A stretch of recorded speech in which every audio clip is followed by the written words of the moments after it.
देखले हसगरो गरीब जमन सपना पुराइब हो, सपना पुराइब हो। ए भैया देखले हसगरो गरीब जमन सपना पुराइब हो। माई बाबू जब दिहे मतदान हवा प्रधान बन के आइब हो। माई बाबू जब दिहे मतदान हवा प्रधान बन के आइब हो। पीर पर्वत बन चुकी है, अब पिघलनी चाहिए। इस हिमालय से कोई गंगा निकलनी चाहिए। हाँ, गरखना के आदरणीय ग्रामवासियों, सुषमा शशि उपाध्याय को अपना अमूल्य मत देकर भारी मतों से विजयी बनाएं। करब विकास खूब जितला के बाद हो, सब गांव वालन के साथे आशीर्वाद हो। सब गांव वालन के साथे आशीर्वाद हो। करब विकास खूब जितला के बाद हो, सब गांव वालन के संगे आशीर्वाद हो। जमन जमन कर वादा काका सगरो निभाइब हो।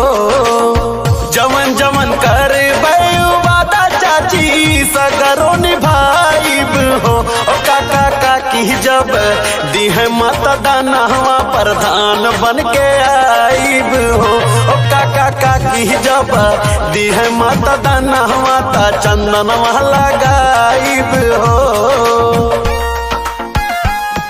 वादा नहीं, विकास करूंगी, जन जन का सम्मान करूंगी। जी हाँ माताओं बहनों, आप लोग भारी मतों से सुषमा शशि उपाध्याय को अपना मत देकर विजयी बनाएं। हर साल मैया जी के कीर्तन करइबे, बिटिया के शादी माँ बढ़ चढ़ के भैया अइबे।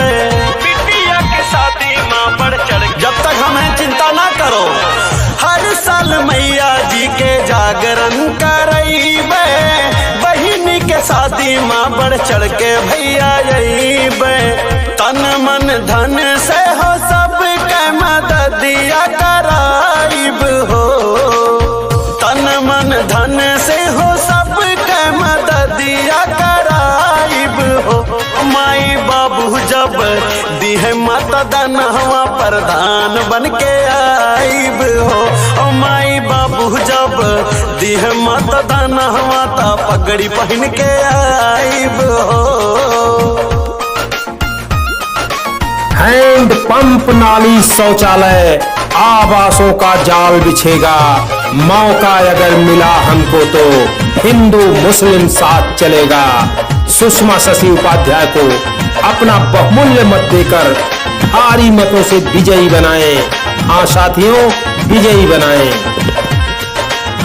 कवनो न योजना अधूरा रही जाई, जवन की अपने गौवा में नहीं आई।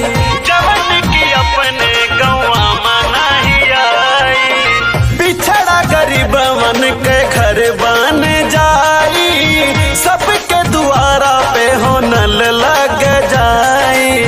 गगन से हो गाना बनावई, बेटा डीजे पे बजाइब हो।